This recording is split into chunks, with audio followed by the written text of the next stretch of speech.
Çövreli ben çövrülüp vicdadım olmadı da seni sayladım.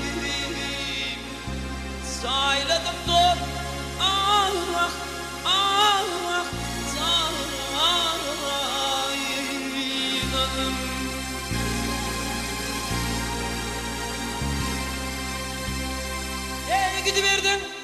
Gidiverdin aramızdan saylanayım, ak saylanayım. Zet etmedik yönü gidrin ağladım.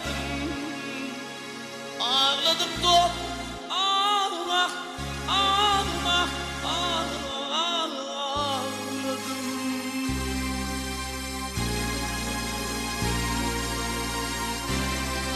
Arkadan derler, arkadan derler. Yönü bizim için delirttin delir. Yeketek nuri şkol yürekte kaldın. 100 yıllar, 1000 yıllar doğar mı, doğmaz mı? Şeyletin falan. Devradı Marokka uğradım. Bu kokaka yeni şordeni taktım dem. Bu da bali bilen ömür değişip il günümü gülgü paylap öptüm dem.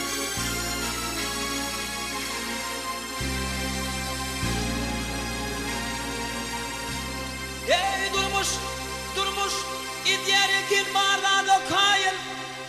Hak kayın, hak kayın. Ey hak kayın. Günüm günlü vurdum, doğup batıp durdu. Batıp durgun, doğup batıp dur.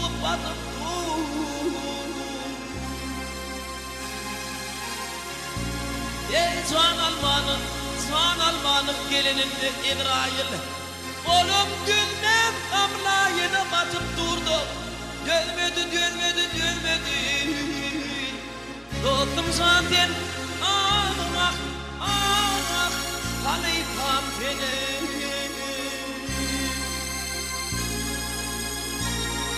Ya belleri kıymet kavunu tam kettik bilemişsin diye tek hakkı. Sol beni hemen unutup gülkü şahlık buyurdu. Şimdi göz yetirdi akıllar hem adamlar görüyor kurbanın kırıklığını. Üç adım, ümü yörem, boynana denglay adamlar. Sol adamın suda deyikliğine, en tek aramıda gerekliğine. Ey Can Alman'a gelininde İbrahim, oğlum düzmen kamlayına batıp durdu. Dönmedi.